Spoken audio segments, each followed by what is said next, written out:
هل سألت نفسك قبل كده ليه دايما بننجذب للأشخاص اللي محتاجين تصليح؟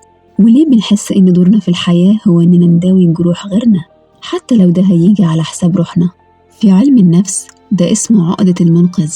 إحنا أحيانا بنهرب من مواجهة مشاكلنا الشخصية ومن الفراغ الداخلي اللي جوانا بإننا نغرق في مشاكل غيرنا.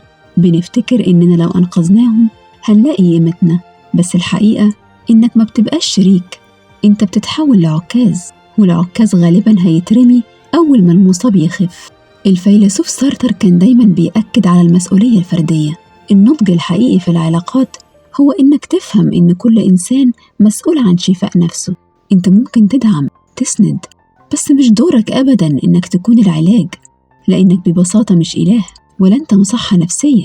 العلاقة المتوازنة هي اللي بتقوم على 2 كاملين قرروا يمشوا الطريق سوا، مش واحد بيجر التاني وراه. الحب الحقيقي هو إنك تحترم رحلة الطرف التاني في الألم وتسمح له يكبر من خلالها، من غير ما تدوب أنت في وجعه وتفقد هويتك. قبل ما تفكر تنقذ حد من الغرق، اتأكد إنك بتعرف تعوم كويس وإن مركبك قوي كفاية.